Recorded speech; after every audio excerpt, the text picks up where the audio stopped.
Olá, amigos de Carta Capital, sejam bem-vindos a mais um programa Fechamento. O meu nome é Rodrigo Martins, eu sou um dos editores da revista Carta Capital e hoje eu estou na companhia do repórter Maurício Tuzol, direto do Rio de Janeiro. Seja bem-vindo, Maurício. Obrigado, Rodrigo. Boa noite, pessoal. Estou também na companhia da repórter Fabíola Mendonça, direto de Recife. Seja bem-vinda, Fabíola. Obrigada, Rodrigo. Boa noite. Boa noite, Maurício, Gabriele. Boa noite a todo mundo. E como a Fabíola já entregou, temos um convidado especial, Sérgio Gabrielli, ex-presidente da Petrobras. Seja muito bem-vindo, Gabrielli. Boa tarde, Rodrigo, Fabiola, Maurício, todos os ouvintes, telespectadores, sei lá o quê, do YouTube. Telespectadores, web espectadores. Espectadores. Tá certo. Gabriele, a Petrobras acaba de anunciar aí um lucro recorde de 188 bilhões de reais em 2022. E não está muito claro aí qual é o valor total aí de dividendos que serão distribuídos aí, ou que foram distribuídos ao longo do ano, mas há estimativas, estávamos conversando inicialmente, de que pode até ultrapassar 200 bilhões de reais. Faz sentido distribuir um volume tão grande de dividendos? Por que a Petrobras não reserva parte desse lucro para fazer investimentos, por exemplo, na expansão das refinarias, para que o Brasil se torne totalmente autossuficiente na produção de combustíveis? Rodrigo, na verdade, recentemente, quer dizer, acho que anteontem, ou 3 dias atrás, uma consultoria inglesa mostrou que a Petrobras era a companhia do mundo que mais distribuiu dividendos em 2022. Ela foi colocada inicialmente no segundo lugar, mas por causa de uma tecnicalidade do processo, que a BHP da Austrália ficou na frente, mas como os dividendos na Austrália são tributados, acaba que, do ponto de vista líquido para o acionista, a Petrobras é a primeira. Ela na lista é a segunda, mas a BHP, como o acionista acaba pagando dividendos, pagando imposto sobre dividendos, ela fica em primeiro lugar. E a Petrobras, portanto, é a maior pagadora de dividendos do mundo. É excepcional a situação, porque ela paga mais dividendos, pagou mais dividendos do que a Exxon, do que a BP, que são empresas maiores do que ela na área de petróleo. Por que isso? Bom, primeiro porque a Petrobras tem um custo de produção baixo, porque o pré-sal é uma área que produz petróleo muito barato, um custo, baixo custo. E segundo porque, como os preços do petróleo subiram em 2022 e a Petrobras repassou para os derivados do Brasil as variações dos preços internacionais, a margem da Petrobras foi muito grande. Então, ter um lucro muito grande era uma coisa absolutamente esperada. O que está equivocado, que é uma coisa assim inusitada e especial, é como você disse, que esse lucro está sendo distribuído em proporções descomunalmente distintas das outras empresas do mesmo porte e do mesmo tipo. Quando a empresa faz isso, ela está condenando o futuro. Uma empresa de petróleo que não investe é uma empresa de petróleo que vai durar pouco tempo. Ela vai morrer em pouco tempo. Eu falei só da produção de petróleo, mas nós temos um grave problema no Brasil, que nós não temos capacidade de refino. Como você mesmo mencionou aí, nós estamos importando cerca de 30% do gás liquefeito de petróleo, que é o gás de cozinha. Nós estamos importando cerca de 30%, um pouco menos de 30% do diesel brasileiro, e estamos importando entre 15% e 20% da gasolina brasileira. Também a mesma proporção do que nós importamos de querosene de aviação. Portanto, nós temos, num momento em que nós estamos passando por um país sem crescer já há 5 anos, nós estamos passando por um problema de aumentando nossa dependência das importações. Se nós investíssemos mais em refinaria, como você mencionou, no médio prazo, você não faz uma refinaria de um ano para o outro, né? A refinaria leva 5, 6 anos para se construir. No médio prazo, nós aumentaríamos a independência do Brasil do mercado internacional, que é o que todos os países que produzem petróleo e que têm mercado interno grande estão fazendo. Isso não acontece na Europa e nos Estados Unidos, porque eles já investiram no passado e têm uma capacidade de refino bastante grande, que eles são exportadores de derivados. Então, os Estados Unidos, por exemplo, é um grande exportador de derivado de petróleo do Brasil e para a América do Sul. Mas nós não, nós precisamos crescer a nossa capacidade de refino, porque nós temos petróleo suficiente para processar e produzir para o Brasil. Gabriela, essa sua fala é interessante, porque ela casa exatamente com o que o presidente Lula falou hoje no lançamento do Bolsa Família, né? Ele disse que a Petrobras deveria pensar primeiro no Brasil para depois pensar nos lucros dos seus acionistas, totalmente dialogando com ele. Mas eu queria lhe ouvir em relação a uma tese defendida, está num artigo de Caça Capital, do site da Caça Capital de hoje, né? Que é de um pesquisador, Mahatma dos Santos, onde ele diz que o resultado da Petrobras em 2022 confirma que a geração de valor no curto prazo e a distribuição de megadividendos foram as prioridades do governo Bolsonaro. Queria que você avaliasse como foi, se você concorda com isso, e como foi a performance da Petrobras, né, na era Bolsonaro. O Mahatma é um pesquisador do INEP, né, que é o Instituto de Estudos Estratégicos de Petróleo, que faz estudos importantes e que eu recomendo que... Eu sou pesquisador também do INEP, e eu recomendo que quem tiver interesse na área, que pesquise. O INEP é uma boa fonte de informações sobre petróleo. A análise do Mahatma é uma análise que me parece extremamente correta. Quer dizer, o que aconteceu? O petróleo ele gera uma renda enorme quando os preços do petróleo crescem. E essa renda ela é distribuída entre vários atores na sociedade, né? Parte dessa renda vai para os consumidores, quando os preços são controlados e não refletem os preços internacionais.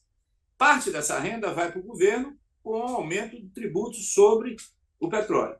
E parte dessa renda vai para os importadores, que importam produtos. E parte dessa renda vai para os refinadores, que refinam o produto e ganham parte dessa renda.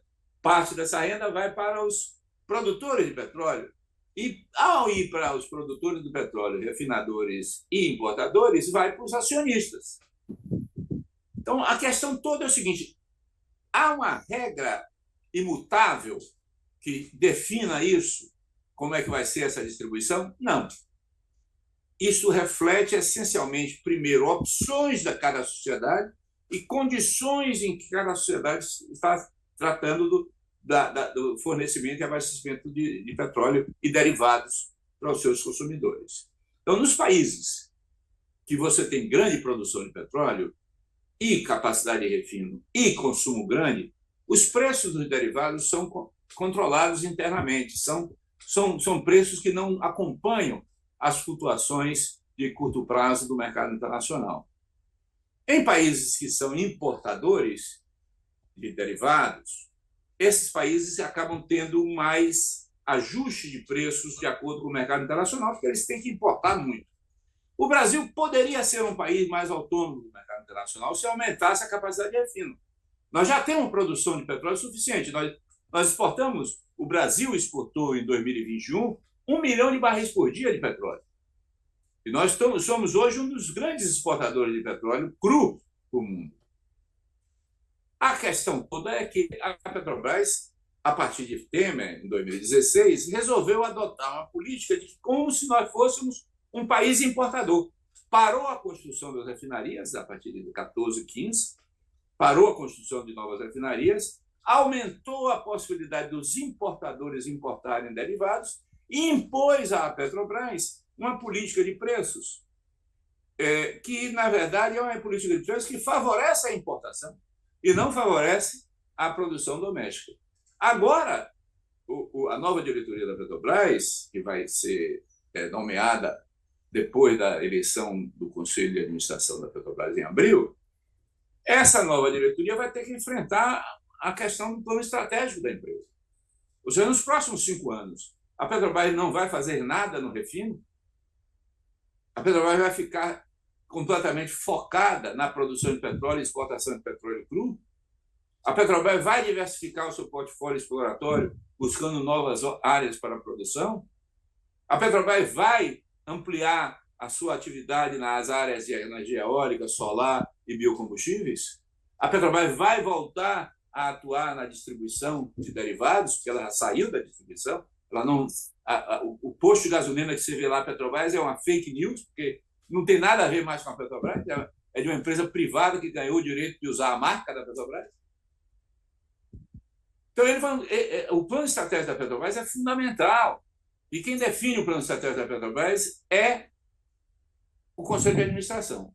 O Conselho de Administração da Petrobras, nos últimos anos, definiu que o objetivo dela era pagar dividendos.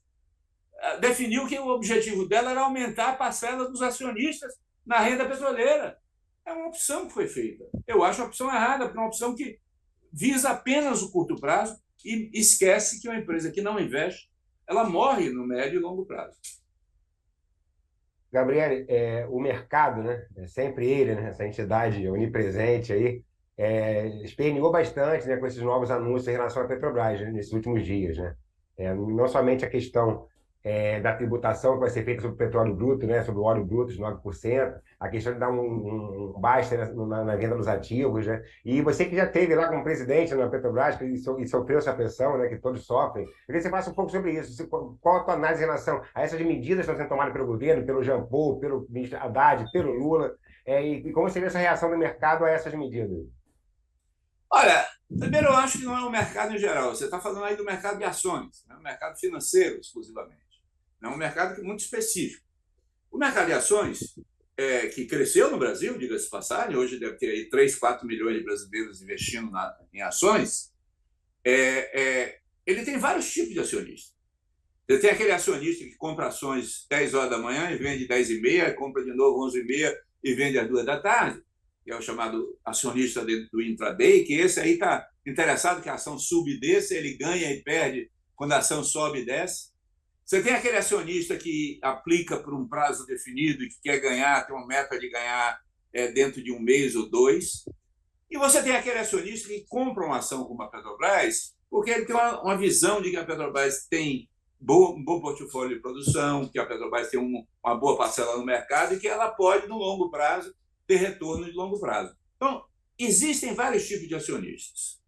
O que está acontecendo recentemente? O que está acontecendo é que está predominando claramente o acionista de curto prazo. O acionista que está interessado na variação de curto prazo. Quando uma ação tipo Petrobras, que é uma das maiores ações negociadas na Bolsa, varia 3%, 4% no dia, você imagina quantas pessoas ganham e quantas pessoas perdem nessa variação. Então, há um movimento especulativo aí que não tem muito a ver com a realidade da empresa, porque isso é uma troca entre os acionistas sem ação direta com o caixa da empresa, o caixa da Petrobras e a geração de caixa da empresa. É claro que há uma relação entre o valor da ação e, digamos, a capacidade da empresa se endividar e a capacidade da empresa atuar junto ao mercado financeiro. Não é uma coisa independente. Agora, eu não estou muito preocupado com essas variações de curto prazo, porque, claro, se você olhar os últimos meses, as ações da Petrobras subiram e desceram, mas tem uma média relativamente estável do valor das ações da Petrobras. Agora, Gabriele, você estava falando dos vários tipos de acionistas da Petrobras, mas, salvo engano, o acionista majoritário é o Estado brasileiro e, portanto, o conjunto da sociedade brasileira.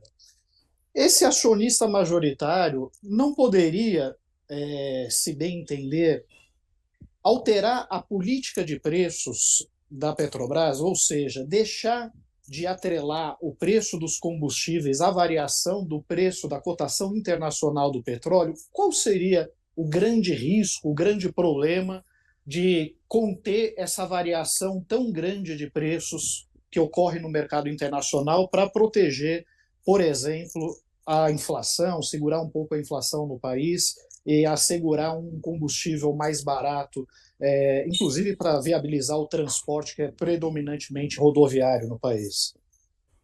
Olha, primeiro é bom esclarecer, a Petrobras tem a maioria dos votos na Assembleia, não tem a maioria do capital. O governo tem 37% do capital da Petrobras. 63% não pertence ao governo, porque a maioria dos acionistas privados tem ações chamadas preferenciais que não têm direito de voto. Então, esse é o primeiro ponto a considerar. Então, o governo tem a maioria dos votos na Assembleia, mas não tem a maioria do capital da empresa. Esse é o primeiro ponto. Como ela tem a maioria dos votos da Assembleia, como é que é o processo de relação entre o governo e a empresa? Não é o diário oficial. São as decisões do Conselho de Administração e as decisões da diretoria da Petrobras. Portanto, a maneira que o governo tem de atuar e ter escolhas de políticas é através da indicação dos membros do Conselho de Administração da empresa. E isso é feito na Assembleia, que o governo tem maioria. Portanto, o governo pode impor à Assembleia os nomes que ele acha que são mais relevantes. O que acontece? A Petrobras, no seu turno, fez uma mudança de estatuto no governo anterior, introduzindo uma série de mecanismos no estatuto da Petrobras, que eu chamo de golpe dos minoritários, para impedir que o acionista majoritário pudesse ter uma ação mais direta no comportamento da empresa, e sustentando isso através da lei das estatais. Gabriela, eu queria entrar um pouco no preço dos combustíveis, né, que é outro assunto que interessa muita gente. Porque, na verdade, o senso comum, né, o brasileiro mediano, ele parece não alcançar muito bem o que de fato representam esses lucros, né? É algo que está muito longe da realidade e do entendimento da maioria da população, inclusive da classe média, né, que está preocupada muito mais com o preço final da gasolina na bomba. E aí eu queria pegar carona numa declaração da deputada Gleisi Hoffmann, né, presidente do PT, que ela afirma que antes de aumentar o combustível, é preciso rever a política de preço da Petrobras. Eu queria saber se o senhor concorda com isso e saber o que de fato, como essas duas coisas se relacionam, a política de preço da Petrobras e o aumento do combustível. Olha, eu vou fazer uma conta redonda aqui com você, não é exata, e peço perdão aí aos técnicos da área, mas vamos fazer uma conta redonda para tentar explicar um pouco isso. Um barril de petróleo tem aproximadamente 160 litros. Tá certo? Então, se você tem 160 litros, hoje custam em torno de $85 no mercado internacional. 160 litros de petróleo custam em torno de $85 no mercado internacional. Quanto custa produzir esses 160 litros que custam $85 no mercado internacional no Brasil? Se você pegar os dados oficiais da Petrobras, o custo de extração do petróleo, ou seja, o custo de tirar o petróleo do fundo do mar e botar ele em cima da plataforma, deve estar hoje em torno de, incluindo as participações governamentais, ou seja, os impostos, etc., deve estar hoje em torno de $10, $12. O barril custa 85. A produção botar em cima do barril custa $10, $12. Se você botar em cima disso os outros custos de trazer da plataforma para a terra, de armazenar, de administrar, de fazer a pesquisa, de fazer os investimentos, de fazer todos os outros custos, você vai chegar aí a alguma coisa em torno de $30, $32 o barril. Então, se você tem um custo de produção de $30, $32, a margem de lucro bruta é de 85 menos 35, vamos fazer conta redonda, o que dá $50 por barril. Agora, você não tem $50 por barril de lucro, porque você aí tem outras despesas, você tem ações judiciais, você tem ajustes contábeis, você tem despesas que aparecem inesperadas, assim como você teve no caso do resultado da Petrobras 22, você teve venda de ativos. Então, esse conjunto de questões movimenta e dá o lucro total da Petrobras. De onde vem esse lucro da Petrobras? Vem da venda do petróleo para o mercado internacional a $85. O Brasil exporta petróleo.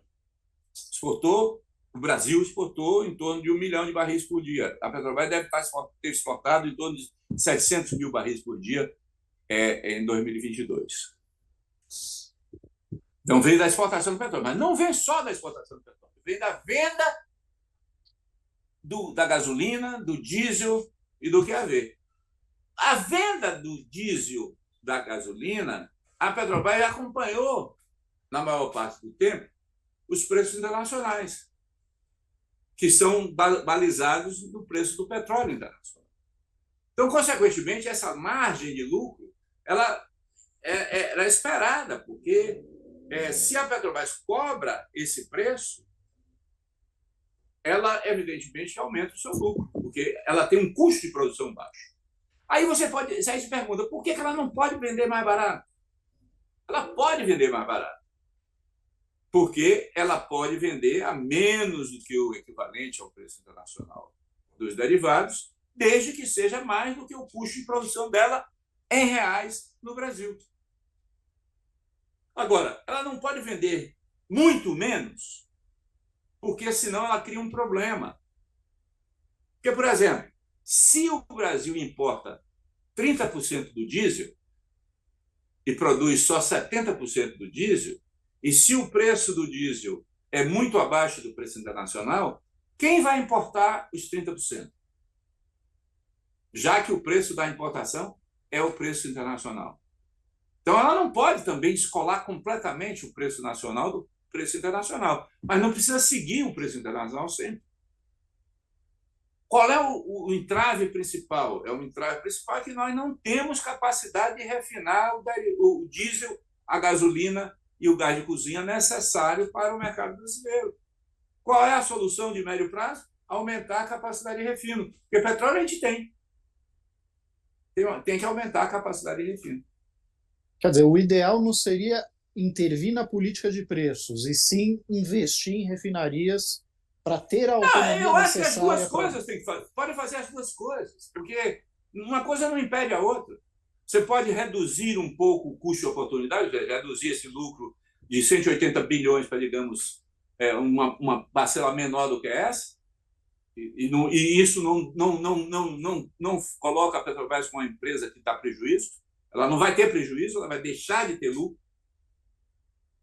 E, ao mesmo tempo, acumular o lucro com investimentos e fazer esses investimentos ampliando o refino e diversificando a atividade. Porque a Petrobras tem um outro problema, gente. O pré-sal é uma grande dádiva. O pré-sal é fantástico. Agora, hoje a Petrobras sobrevive fortemente por causa do pré-sal brasileiro, descoberto em 2006, 2007, que muita gente achava que não ia dar certo. Mas hoje ele é responsável pela maior parte da receita da Petrobras, o pré-sal. Principalmente os campos de Búzios, que foram resultados do chamado contrato de concessão onerosa entre o governo brasileiro e a Petrobras, feito em 2010. Se não fossem esses contratos hoje, a Petrobras não sei como seria. Agora, quando você olha para o futuro, olhando para o futuro aí de médio e longo prazo, porque do petróleo nada é de curto prazo, olhando para 2027, 2028, de onde virá o novo petróleo que vai ser produzido em 2027, 2028? Se a Petrobras parou de fazer investimento em exploração e só está concentrando agora no investimento, teoricamente, na margem equatorial. Abandonando toda a exploração em terra, abandonando toda a exploração na bacia de Sergipe, abandonando toda a exploração na bacia da margem leste da costa brasileira.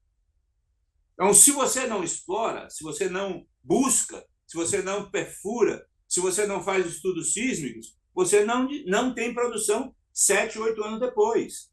Então, nós estamos também ameaçados nessa área no médio prazo, não no curto, porque no curto prazo o pré-sal ainda vai sustentar a empresa por uns 5, 6 anos.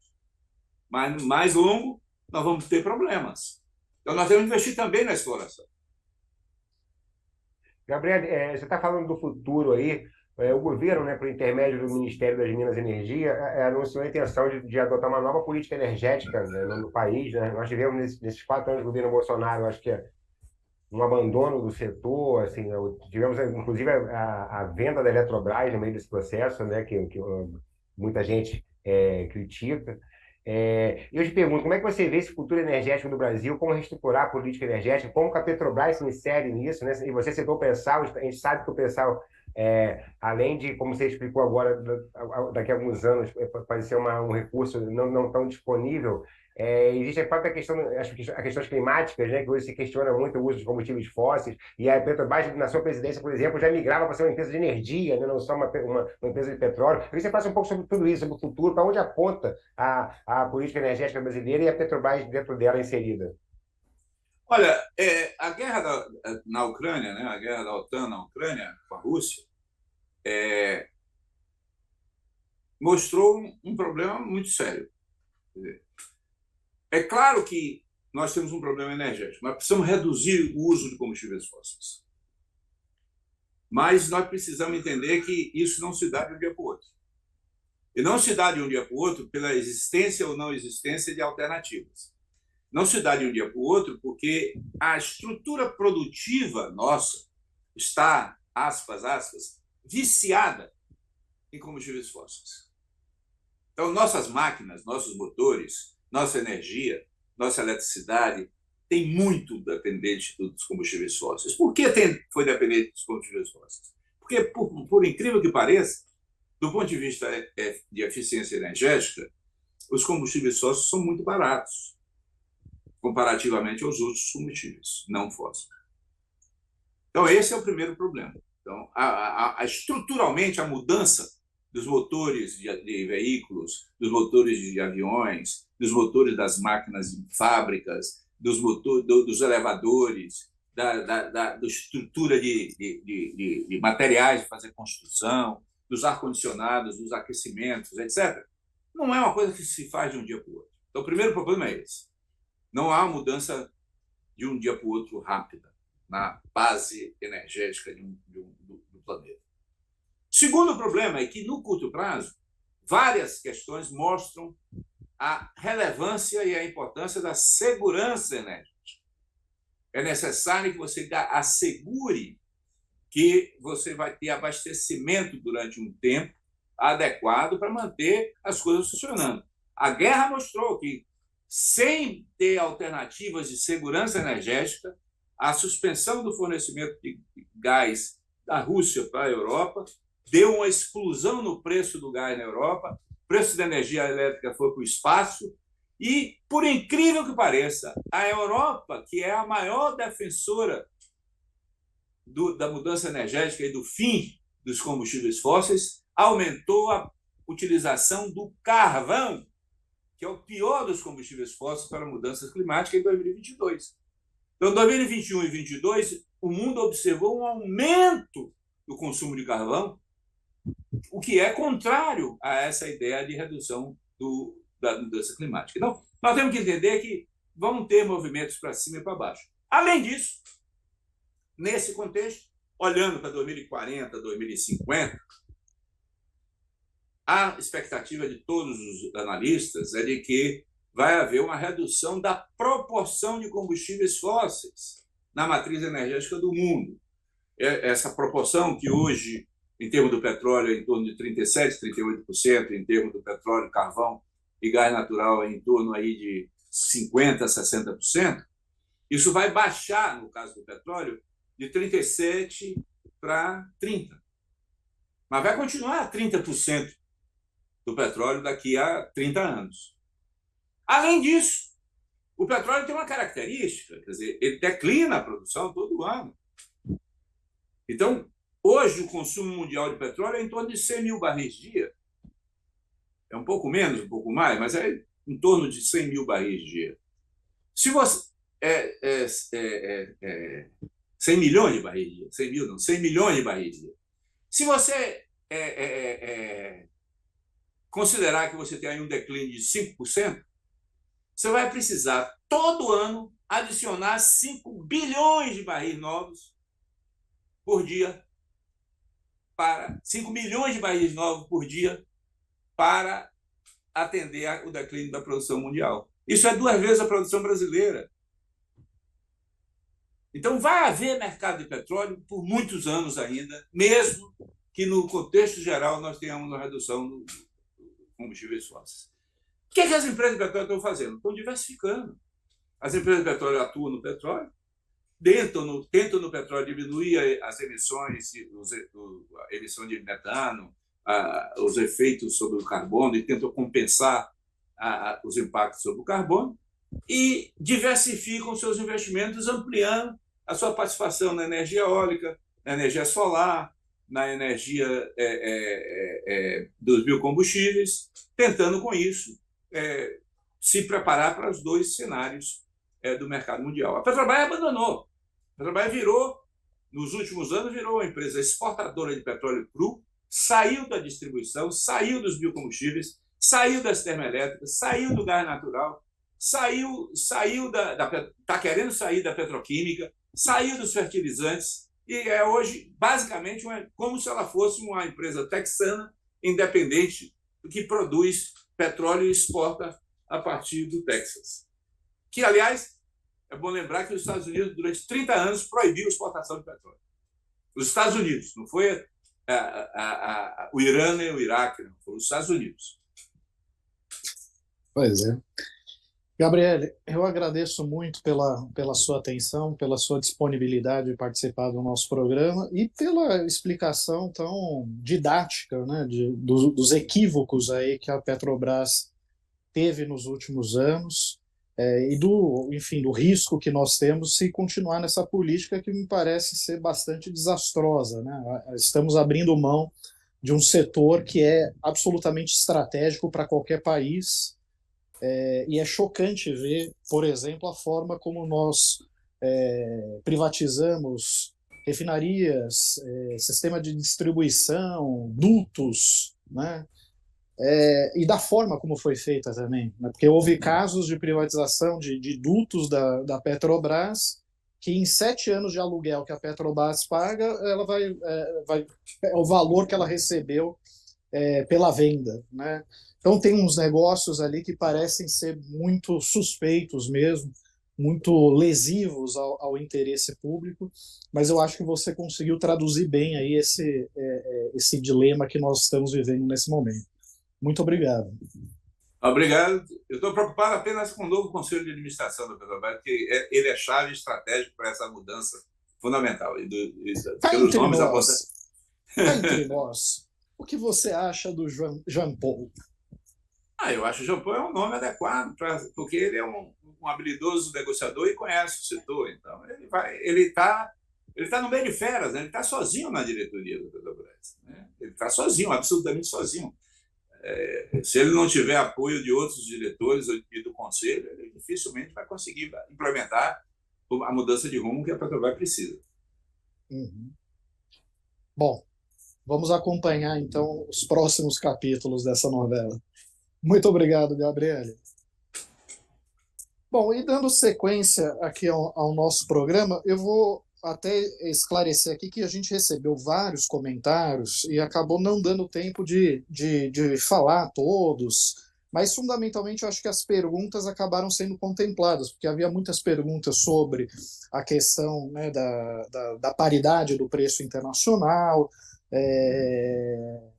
também questionamento sobre a postura do Jean Paul, novo presidente da Petrobras.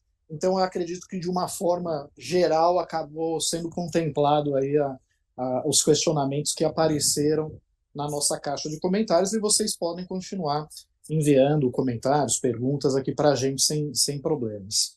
A capa desta edição de Carta Capital, na verdade, trata de outro assunto. Ela trata da ameaça aí de uma crise de crédito no Brasil. Essa crise de crédito, ela tem alguns componentes, né, que ajudam a explicar. Talvez o mais grave deles seja a questão dos juros, né? O Banco Central está com uma taxa de juros de 13,75% ao ano, a taxa Selic. Essa é uma taxa referencial, ela influencia nos juros que são praticados pelo mercado, sempre acima desse valor, né? Para pessoa física, para pessoa jurídica, para cheque especial, para cartão de crédito, que chega às vezes a mais de 400% ao ano. Essa taxa de juros está tornando a vida de algumas empresas insustentável, porque elas não estão conseguindo ter empréstimos e arcar com os juros desses empréstimos para sustentar a produção, para fazer investimentos. Né? Tem muitas empresas que estão endividadas, grandes empresas que estão renegociando as suas dívidas, dívidas bilionárias. As lojas americanas apareceu aí no noticiário por conta de toda a fraude que ocorreu e tal, mas não é a única que está nessa situação. A operadora Oi também está fazendo uma mega renegociação, está em processo de recuperação judicial. Você tem outras grandes empresas como a Light no Rio de Janeiro também renegociando dívidas bilionárias. Aliás, a respeito disso, o Maurício queria até falar um pouquinho, né, Maurício? Quem é que corta a luz da Light? Explica para gente. Pois é, né? Porque a Light, aqui a empresa, né? Para quem não sabe, a empresa de energia elétrica do Rio de Janeiro, ela é bastante rápida assim para cortar a luz de quem deixa de pagar, né? Mas a própria inadimplência, né? Aquela história, né? Quem observa o observador, né? Quem controla o controlador, né? Quem corta a luz da Pois é. Light? Pois é. A Light ela não espera muito tempo para cortar a energia de quem está com a conta atrasada, mas ela própria está com uma dívida bilionária, buscando Exatamente. alongar os prazos e tal, e isso está gerando uma crise de grandes proporções.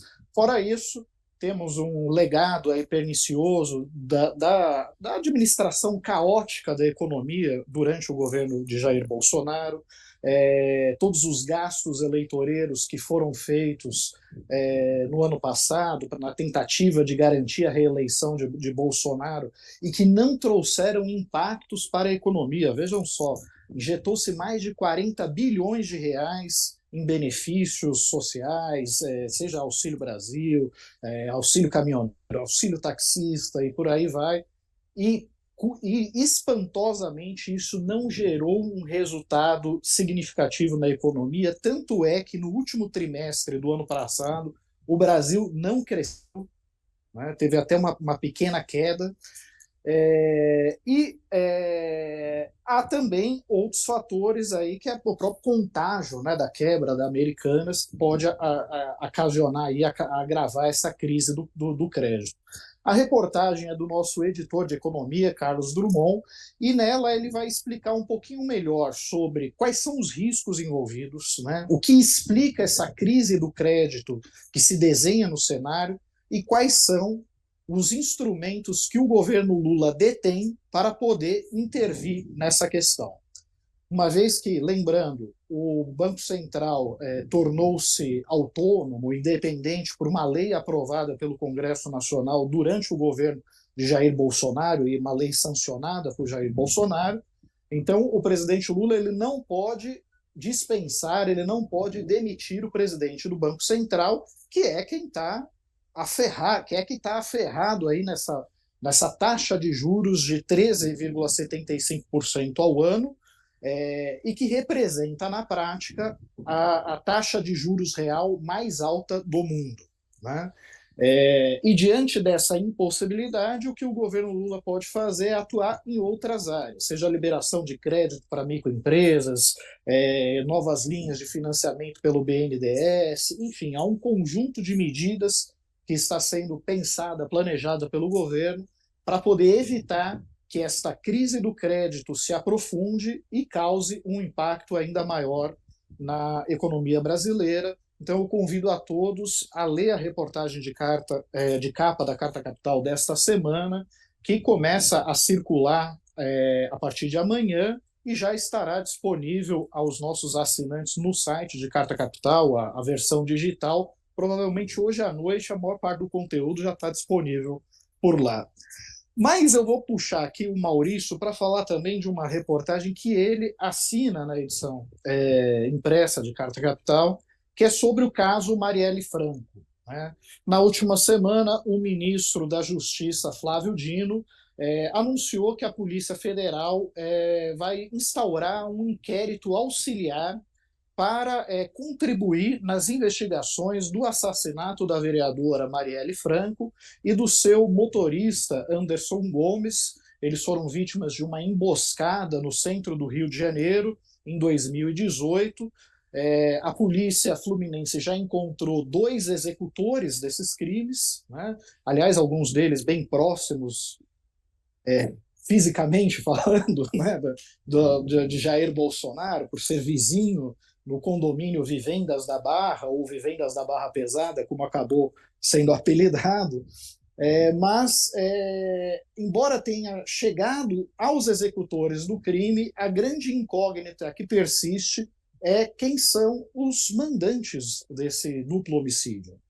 E a família da Marielle, seus amigos, parece bastante esperançosa de que agora, com um novo governo e com um novo comando da Polícia Federal e a Polícia Federal disposta a investigar, finalmente esse crime possa ser esclarecido, né, Maurício?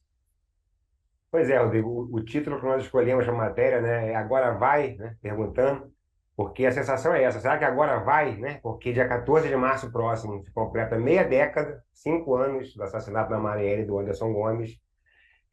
Um ano depois, os 2 executores, o Rony Lessa e o Elcio de Queiroz, estavam identificados e presos, e de lá para cá se passaram mais 4, sem que nada andasse, curiosamente, os 4 anos do governo Bolsonaro. Eu não vou dar muito detalhe para não tirar o prazer dos nossos leitores com a leitura da matéria, mas a matéria mostra exatamente essa mudança de postura que foi externada primeiramente pelo ministro Flávio Dino, já no dia de sua posse, né, quando ele se dirigiu à ministra, a também ministra Aniele Franco, da Igualdade Racial, que é a irmã da Marielle, né, dizendo que seria uma questão de honra dele, pessoalmente, e do governo, do Ministério da Justiça, elucidar esse crime, desvendar esse crime. A partir dessa declaração, o governo de fato começa a se mexer. Como o Rodrigo falou, foi instaurada e foi montada essa equipe para um inquérito auxiliar à Polícia Civil do Rio e ao Ministério Público do Rio. Não é ainda a federalização prometida pelo ministro, mas é o primeiro passo nesse sentido. A federalização depende de outros meandros jurídicos, que a gente vai explicar futuramente em Carta Capital, numa segunda matéria. Mas o fato é que aqui no Rio a coisa não estava andando, Rodrigo. Só para você ter uma ideia, foram 4 trocas, né, dos procuradores que estavam chefiando a investigação, sendo que a mais traumática delas foi das procuradoras Sibílio e Emily, quando saíram denunciando que havia tentativa de intervenção, de interferência na investigação, e isso nunca ficou esclarecido. Quer dizer, é uma esperança grande de toda a sociedade brasileira, né, da maioria, pelo menos, da sociedade brasileira. Eu acho que até muita gente não votou no Lula, e até o vetor votado no Bolsonaro, ainda assim, com certeza, quer que seja elucidado esse crime, quer saber quem mandou matar a Marielle e o Anderson. E os familiares, então, você imagina, né? Eu falei também com a Mônica Benício, que é a viúva da Marielle, que é vereadora aqui no Rio. Falei com a Fernanda Chaves, minha amiga, que é motorista, perdão, que é a jornalista que estava lá no carro, né? Assessora da Marielle, e graças a Deus sobreviveu. Enfim, é uma matéria interessante de se ler, para a gente não esquecer esse crime e cobrar realmente essa elucidação, Rodrigo. Tá certo, tá certo. Embora o Salatri está um pouco aqui desanimado, porque ele acha que todas as provas já foram incineradas. Mas eu acho que se cavar um pouquinho é capaz de achar mais alguma coisa, né, Maurício? Cara, a arma do crime não foi encontrada até hoje, né? Quer dizer, minimamente poderia ser feito. É difícil, né? Tem também, eu cito isso um pouco na matéria também, o envolvimento que aconteceu do capitão Leandro da Nóbrega, que acabou morto por conta da polícia lá na Bahia, que poderia ser uma testemunha-chave do caso, mas morreu, sem falar nada, sem depor. A viúva dele, a Adriana Lotufo, ela se ofereceu em determinado momento para fazer uma delação premiada, na qual traria, segundo ela, informações novas. Foi essa delação premiada feita à revelia das procuradoras Simone Sibílio e Letícia Emily, na época que ocasionou a saída voluntária das duas, e depois, meses mais tarde, o próprio Ministério Público descartou essa delação premiada da Adriana Lotufo por inconsistência, enfim, por não ter coisa verdadeira no que ela estava dizendo. Quer dizer, são muitos empecilhos, é clara a má vontade política na resolução do caso, e a gente espera que uma das mudanças que o governo Lula vai trazer ao país seja essa questão tão simbólica, aí, que, na minha opinião, pelo menos, é o crime político mais importante, talvez desde a redemocratização do Brasil. Pois é, pois é. E eu acho que tem um fato nessa história, Maurício, que você menciona na matéria, que é muito importante, que é o seguinte: a federalização do caso da Marielle é algo que está no horizonte, né? Ou seja, transferir da Justiça Estadual para a Justiça Federal, né? E a responsabilidade da investigação passaria também para a Polícia Federal e para o Ministério Público Federal.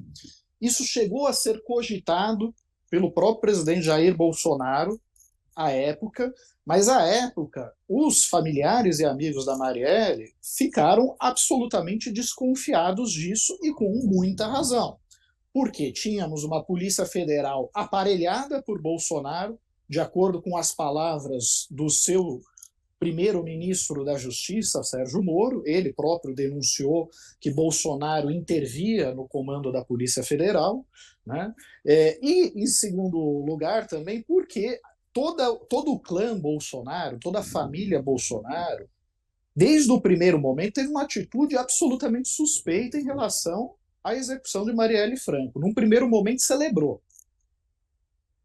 Num segundo momento, começou a espalhar fake news sobre a Marielle. E depois que surgiram aquelas estranhas coincidências, né, um dos executores é vizinho de Bolsonaro num condomínio de luxo na Barra da Tijuca. O outro que participou da execução é um ex-policial militar que também aparece numa fotografia ao lado de Bolsonaro. Adriano da Nóbrega, chefe do escritório do crime, o miliciano que o Maurício relatou aí, que foi acabou sendo abatido pela polícia da Bahia, chegou a empregar a esposa e a mãe no gabinete de Flávio Bolsonaro. Então, realmente havia motivos de sobra para não querer que, à época, a Polícia Federal assumisse o comando desse caso, se a Polícia Federal estivesse, de fato, aparelhada, como denunciou o então ministro da Justiça, Sérgio Moro. Agora o cenário é diferente. Agora temos um outro governo, né? A Polícia Federal ela é subordinada ao Ministério da Justiça e, portanto, ao ministro Flávio Dino, que assumiu o compromisso público, né, diante, inclusive, da sua colega Aniele Franco, de perseguir a verdade e ir atrás dos responsáveis, né, dos mandantes do crime, custe o que custar, segundo as palavras dele, é uma questão de honra. Eu acho que isso, pelo menos, muda a disposição para a investigação. Tirar do Rio de Janeiro um local onde havia muita pressão, inclusive uma proximidade maior dessas milícias, dessa banda podre da polícia, que tem ligação com as milícias, né, para que haja pelo menos algum tipo de investigação efetiva. Que muita prova já foi provavelmente perdida ao longo desses 5 anos, não há dúvida, mas pelo menos acho que a disposição para investigar é outra, né, Maurício? Eu acho que a palavra, Rodrigo, é esperança, né? Conversando tanto com a Fernanda sobrevivente quanto os familiares do Anderson, da Marielle, eu percebi que a esperança está renovada, né? E essa esperança é que a investigação seja levada de uma maneira decente, né? E honesta, e que, mesmo que com as dificuldades que você já citou com tanto tempo passado, né? Tendo já passado, consiga chegar a algum lugar legal de conclusão. Porque você tem uma ideia, Rodrigo, Fabiola, do sofrimento da família. Eles foram durante mais de um ano, a interlocução deles foi com o então secretário de Polícia Civil do Rio, Alan Turnovski, né? Meses depois, agora no ano passado, em 2022, perdão, em meados do ano, por conta de uma outra investigação de envolvimento com o jogo do bicho, né, com o Rogério Andrade, Fernando Inácio, aquela guerra sobre disputa do espólio do Castor de Andrade aqui no Rio, quebrou o sigilo telefônico, do WhatsApp, essas coisas do Turnovski, e entre as várias mensagens, né, que tal, tinha uma no dia do aniversário, do dia do assassinato da Marielle, ele perguntando onde é que vai ser o churrasco, onde vai ser a comemoração para os amigos, né? Quer dizer, esse cara que estava ali, um dos comandantes da investigação durante anos, agora imagina para quem está querendo elucidar o caso, tem que lidar com essa realidade. Agora isso mudou. Pode ser que o Flávio Dino não consiga cumprir o que prometeu, porque a gente não sabe aonde vai dar a investigação. Pode ser que não tenha mais elementos suficientes, mas que a disposição mudou, e é isso que eu relato na matéria. Bom, não conseguimos convencer o Salatres, que diz: o otimismo parece ser algo que não sobrevive em clima tropical. Salatres, eu diria para você que neste aspecto eu sou um pouco gramsciano. Eu sou pessimista na análise, mas otimista na ação. E respondendo aqui a Sara Mi, que fez uma pergunta que não foi contemplada pelo Gabriel, o lucro da Petrobras não é também do Estado brasileiro, acionista da empresa? Sim, Sara. Eu não sei exatamente qual é a participação de capital do governo brasileiro, salvo engano, o Gabriele mencionou que era 37%, né? Se for isso mesmo, então o governo brasileiro tem 37%, tem direito a 37% desses dividendos que serão distribuídos, né? Ou pelo menos um terço desse valor que vai ser distribuído a título de dividendos entrará nos cofres públicos, né? Porque o Estado brasileiro é um dos sócios da Petrobras. Mas a grande questão que se aponta aqui é a questão mesmo da autonomia energética do Brasil. Nós somos autossuficientes em petróleo cru. Nós não só temos a quantidade suficiente de petróleo para abastecer o Brasil, como nós exportamos, né? E muito. O que falta é atingir essa autonomia, essa autossuficiência nos derivados. Aí falta em torno de 20% a 30%, né, de diesel, de gasolina, enfim, de outros combustíveis que hoje são importados pelo Brasil. À medida em que nós conseguirmos atingir esse percentual, ou seja, refinar todo o combustível que é utilizado no Brasil, nós estaremos, por exemplo, muito mais protegidos dessa variação de preços dos combustíveis no mercado internacional, porque não precisaremos mais importar combustível, né? A Petrobras vai ter uma autonomia muito maior, por exemplo, para poder segurar o preço dos combustíveis no Brasil, enquanto vende o petróleo cru para fora com o preço praticado pelo mercado internacional. E isso traz inúmeros benefícios para o Brasil. O controle de preços de combustíveis ajuda a segurar a inflação, né? Ajuda a segurar os custos do transporte.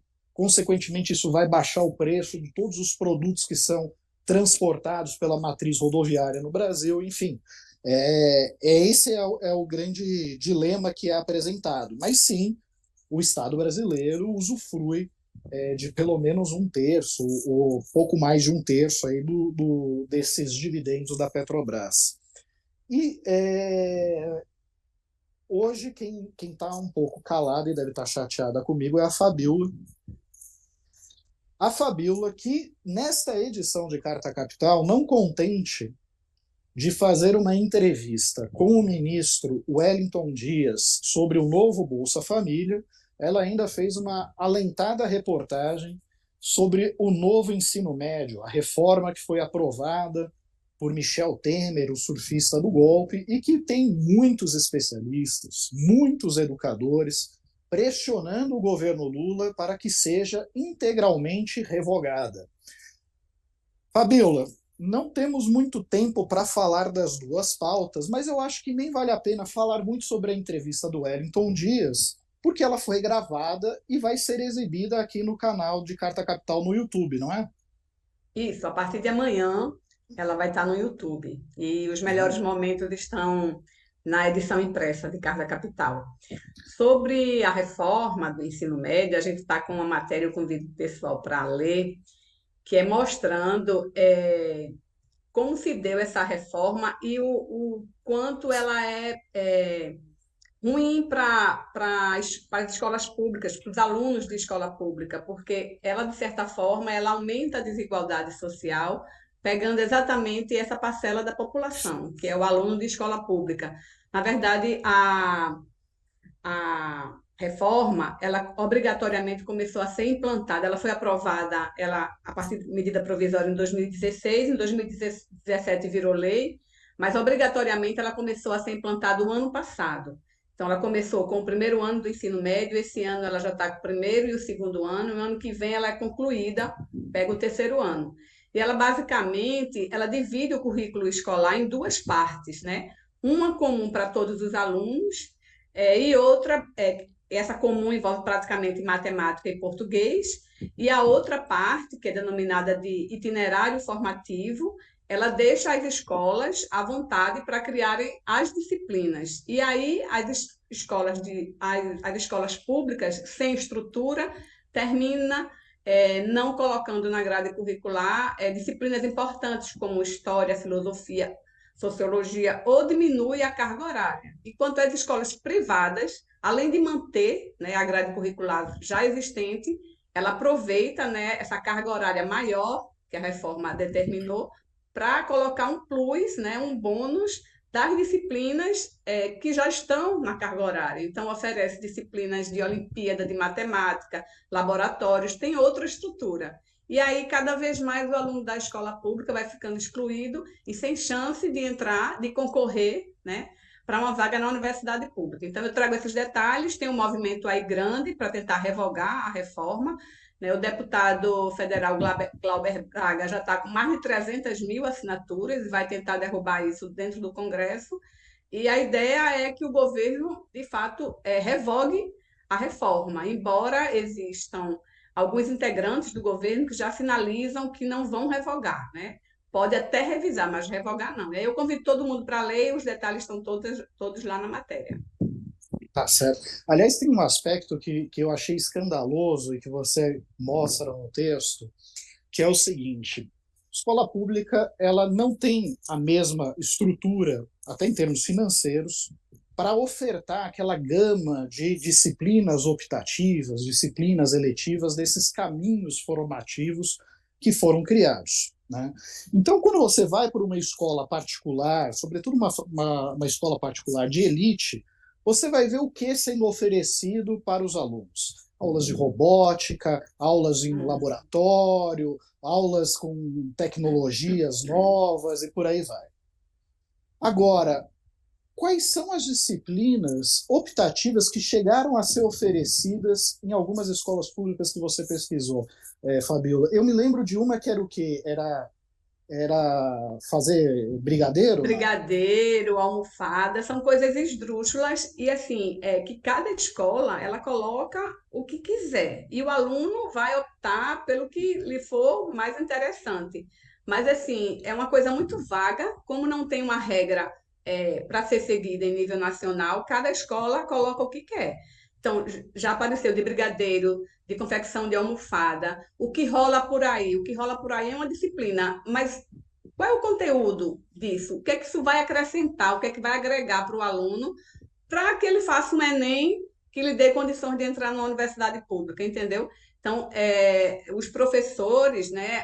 Eu conversei com o presidente da Confederação Nacional dos Trabalhadores em Educação, Helena Araújo, ele falou exatamente que os professores estão muito desmotivados porque eles terminam tendo que pegar disciplinas, né, da qual eles não têm formação, porque a escola tem que dividir a carga horária, o que era de história, uma parte continua em história, outra parte vai para aula de brigadeiro, aula de almofada, entendeu?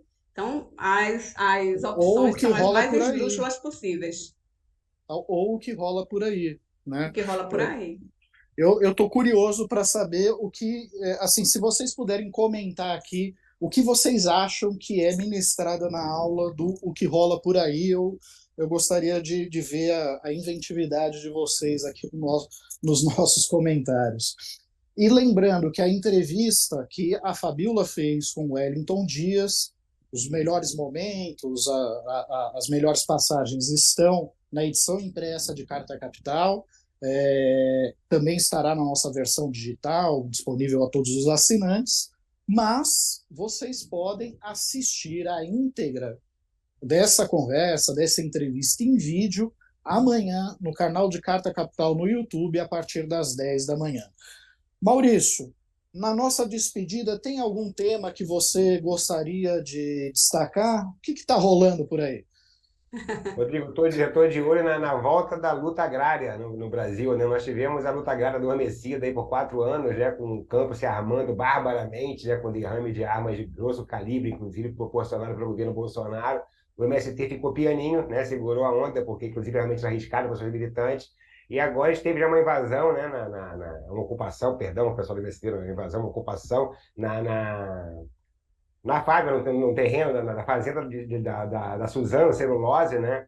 E essa discussão sobre a produção de celulose, os desertos verdes, né? Eu me orgulho de ter sido um dos primeiros jornalistas a tocar nesse assunto aqui no Brasil. É uma questão que realmente é importante para a economia e para o meio ambiente nacional, a gente discutir isso. E após essa primeira ocupação aí do MST, foi lá na Bahia, né? Foi no terreno da Suzano Celulose na Bahia, houve a reintegração de posse, O ministro Paulo Teixeira, o ministro do Desenvolvimento Agrário, que está no circuito aí, promete trazer de volta, né, uma política agrária consistente e positiva para o país. Nós estamos de olho nessa boa novela aí que começa a se desenrolar novamente. Tá certo. Aliás, aqui uma errata, eu falei que a entrevista vai estar disponível amanhã às 10 da manhã. Na verdade, é amanhã, sexta-feira, a partir das 14 horas. O Kaká, ele me passou a informação errada, depois ele se retificou aqui. Mas tudo bem, porque eu descobri que o nome dele não é Kaká. Você sabia que ele se chama Carlos, Maurício? Eu fiquei chocado com isso. Para mim, ele nasceu Kaká. Ele nasceu Kaká. Carlos é algo que me deixou assim profundamente chocado. Mas, Fabiola, e você tem algum tema que gostaria de destacar na nossa despedida? Talvez falar um pouquinho sobre a crise do crédito, não? Não, na verdade eu queria terminar a minha participação como Mariana, uma coisa positiva, de esperança, pegando aí carona no Esperança que Rodrigo Ih, citou no inquérito. no programa errado, tá no programa errado. As pessoas vêm aqui para se deprimir, eu já falei. Sobre Ninguém vem o aqui novo para Bolsa pegar Família, notícia boa.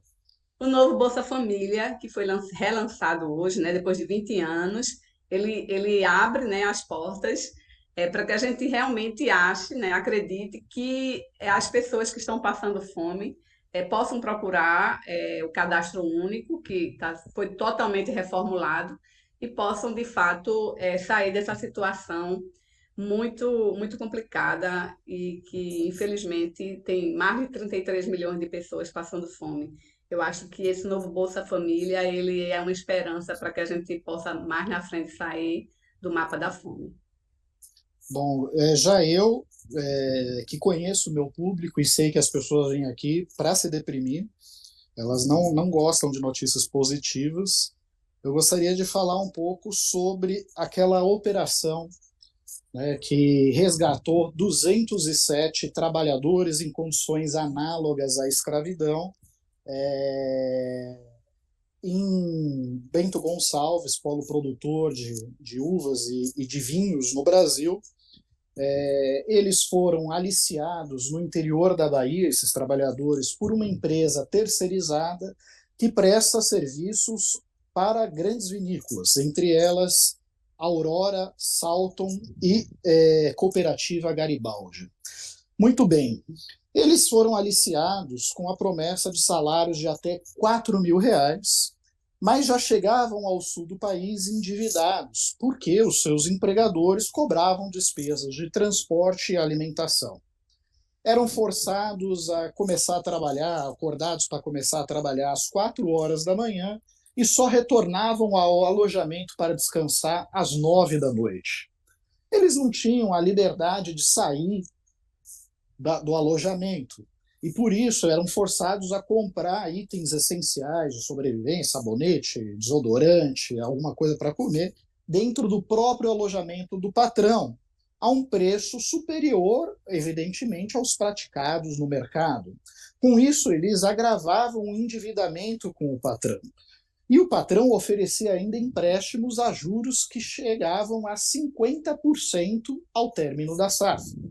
Mas não bastasse isso, quem ousasse desobedecer alguma ordem ou tentasse romper o contrato de trabalho sofria castigos físicos, inclusive com choques elétricos e spray de pimenta. Esses horrores todos, eles não ocorreram em uma nação africana, não ocorreram num país em guerra, eles ocorreram aqui mesmo, no Brasil, num dos estados mais ricos do país, que é o Rio Grande do Sul. Né? E na cadeia produtiva destas vinícolas que eu falei, que são as principais vinícolas do país, Aurora, Salton e Garibaldi. Mas não bastasse esse soco no estômago, a resposta dada pela associação das vinícolas, né, a associação que representa as vinícolas de Bento Gonçalves, foi de embrulhar o estômago. porque eles acabam, de uma certa forma, responsabilizando os programas sociais pela falta de mão de obra no campo. Quer dizer, a falta de mão de obra no campo leva eles a ter que forçar a pegar os trabalhadores e botar em regime análogo à escravidão, entende? Né? Mas o problema, segundo eles, são dos programas sociais. Veja só um trecho da nota que foi divulgado pelo Centro da Indústria, Comércio e Serviços de Bento Gonçalves, conhecido pela sigla SIC-BG. Há uma parcela da população com plenas condições produtivas e que, mesmo assim, encontra-se inativa, sobrevivendo através de um sistema assistencialista que nada tem de salutar para a sociedade. Eu fico pensando o que raios essa associação tem na cabeça. Que seria melhor, talvez, que esses trabalhadores estivessem todos passando fome, porque aí eles não iam reclamar, né? Não iam reclamar de fazer uma jornada exaustiva das 4 da manhã às 9 da noite. Não iam reclamar de ter descontado dos salários gastos com coisas essenciais, gastos com transporte para o trabalho, despesa de alimentação. Não iam reclamar se, eventualmente, o capanga da fazenda desse uns tapas ou uns choques nos trabalhadores. Essa é a lógica dessa turma? E ainda um vereador do município vizinho, da cidade vizinha de Caxias do Sul, o nome deste vereador, eu faço questão de dizer, Sandro Fantiel, sugeriu aos produtores de uva e às vinícolas de Bento Gonçalves que não contratem mais aquela gente lá de cima. Por quê? Segundo ele, a única cultura que os baianos têm é viver na praia tocando tambor. Bom, por conta desse discurso xenófobo que foi feito na tribuna da Câmara Municipal de Caxias do Sul, este vereador ele já foi denunciado à Polícia Civil, afinal de contas, xenofobia é crime. Ele foi denunciado pelo deputado estadual Leonel Hadi, do PT, que inclusive faz parte daquele grupo dos policiais antifascistas, né? E agora ele se diz arrependido do que disse, mas o estrago foi feito. Eu só gostaria de encerrar o programa dessa forma leve, alegre, porque eu, sinceramente, quando eu vi a resposta calhorda dessa associação que representa as vinícolas do Rio Grande do Sul e deste vereador de Caxias do Sul, eu, sinceramente, não consegui dormir no dia. De tanta indignação, de tanta raiva. E não consigo entender como o povo brasileiro é tão passivo para aceitar esse tipo de coisa, ficar por isso mesmo. Mas, enfim, feito aqui o meu desafio, um ótimo fim de semana para todos, se divirtam, mas não bebam vinho dessas vinícolas que explorem o trabalho escravo. É isso. Bom, pessoal, por hoje é só. Eu agradeço muito a audiência e a paciência de todos. Se vocês gostaram desse vídeo, curtam, compartilhem, se inscrevam em nosso canal. Assinem isso sim, Carta Capital, que não explora o trabalho escravo, ao contrário, denuncia. E nos encontramos na próxima semana. Até mais.